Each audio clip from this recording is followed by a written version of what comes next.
Hi, Martin here. Today I got something very special for you. I received a package, and look by whom. It's by Jörg Sprave, aka the Slingshot Channel. Jörg is a very successful German YouTuber. I think he's even got the biggest German YouTube channel in English language. He's a kind of brother in spirit because he also builds rubber band powered weapons and makes videos about it, just in a much higher frequency and not out of Lego but out of wood. Jörg is a fantastic inventor and entertainer. I can definitely recommend watching his videos. The story is, I sent him one of my weapons, the Hammerhead Senior, a couple of months ago. He tested it and presented it on his channel, and yeah, that brought me 1,000 new subscribers. In return, he also sent me one of his weapons, and finally I wanna fulfill my promise and make a video about it. Funny thing is, it seems like somebody has opened the box after Jörg sent it. Maybe the people from the delivery service know that Jörg's packages always have badass items inside. First I thought he would surely send me one of his great slingshots, which he mass produces and also sells on his homepage, like for example the Rambone, which he apparently named after a dildo. But no, he even sent me one of his very unique creations, the Lego shooting pistol. It's a pistol to launch the famous 3003 brick, or the 2x2 studs brick. You can launch one of them or several of them stacked together as a big projectile, or not stacked together, then it's like a buckshot. Or you can do it Jörg Sprave style and turn it into a deadly dart. In this video I don't want to test its firepower so much because Jörg already did that better than I could do. But now, let me show you its features and give you some nerdy extra informations.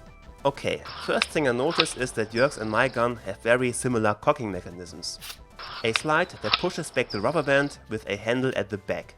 It's a bit like an M16 cocking handle. Jörg also attached a second set of rubber bands that return the slide into firing position without you having to push it back. I have to criticize Jörg's cocking handle a bit, because in order to pull it, you have to spread your fingers so much, basically to a victory sign. And that's not very comfortable if you have to pull a lot of force and you're not a bodybuilder. It would be more comfortable if you could have your fingers straight, like when shooting an arrow from a bow. I would make this piece between the fingers not broader than 1 centimeter, or even attach a completely different kind of grip, like a spade grip. Maybe, I've got the suspicion, Jörg designed it purposely like this, because he's somebody who enjoys pain. And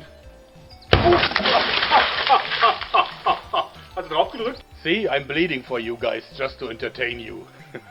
Let's take a look at the next mechanism, the trigger. His trigger mechanism is really good. It's super simple, made of just one piece, and it works perfectly. I would love to copy his design, but I think it's not possible to build something like this out of Lego. The hook and the handle are on one piece, and that makes the shape too complex to recreate from Lego, at least if you wanted to be able to withstand the high pull force from the rubber band. The pull force of this gun is, by the way, around about 90 Newton or 9 kilograms. So we have the trigger and the cocking mechanism, and there's a third mechanism, and that's this little lever on top of the gun.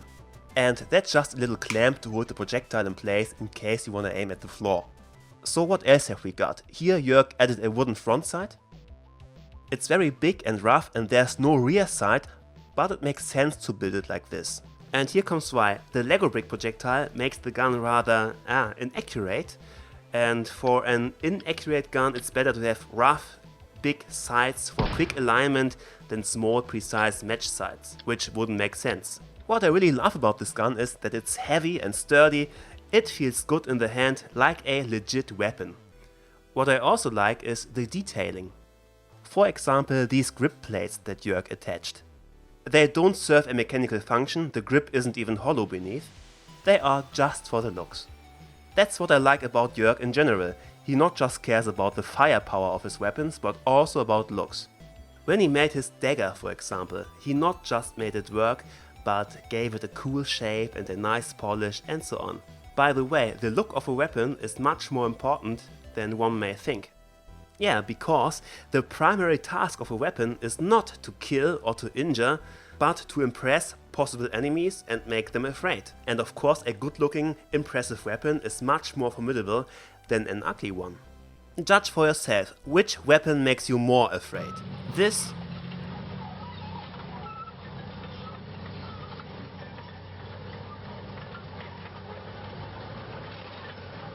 or this?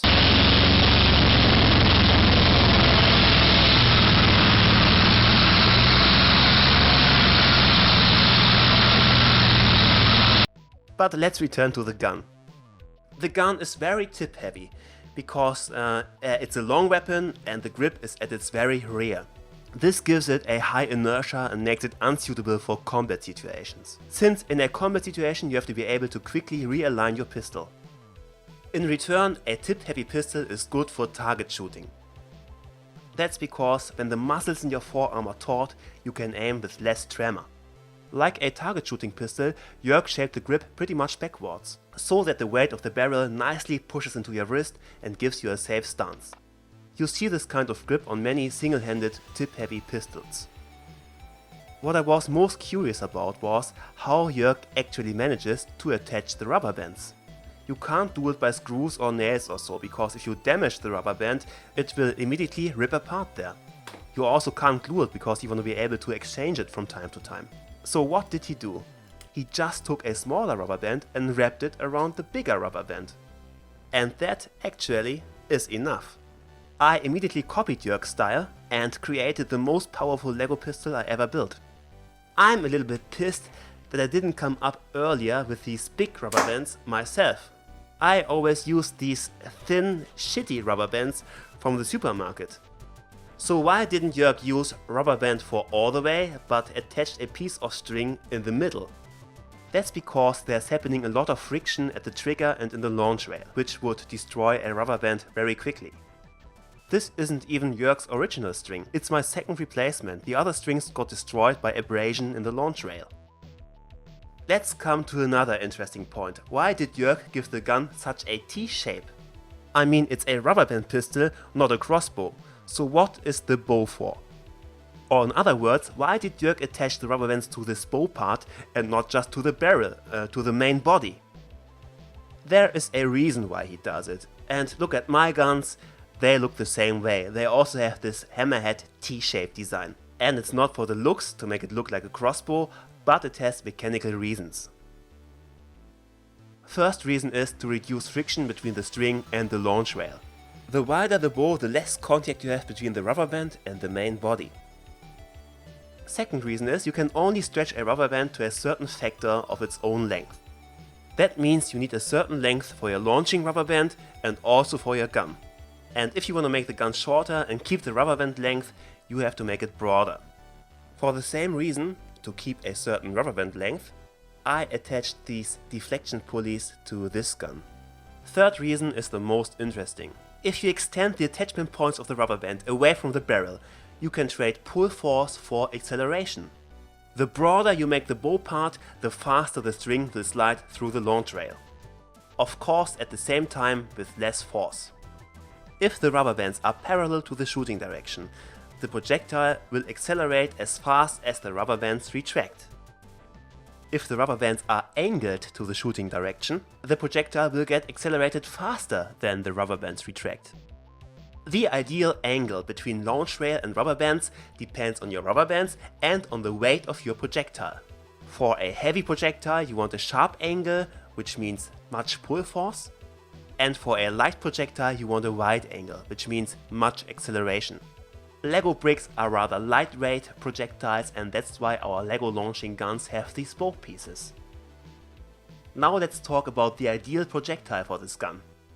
Generally there are only 3 different kinds of projectiles: rotation stabilized projectiles, fin stabilized projectiles, and projectiles without stabilization. For the latter, the sphere is the ideal shape. Of course you can't have a sphere out of Lego parts, so you have to choose the closest approximation, which is a box. That's the perfect and most accurate projectile for this weapon you can get out of Lego. This is a little tuning tip for making your Lego parts punch harder. And yeah, that's it. These were my 2 cents to Jörg Sprave's Lego shooting pistol. That's it for today. Thanks and bye bye.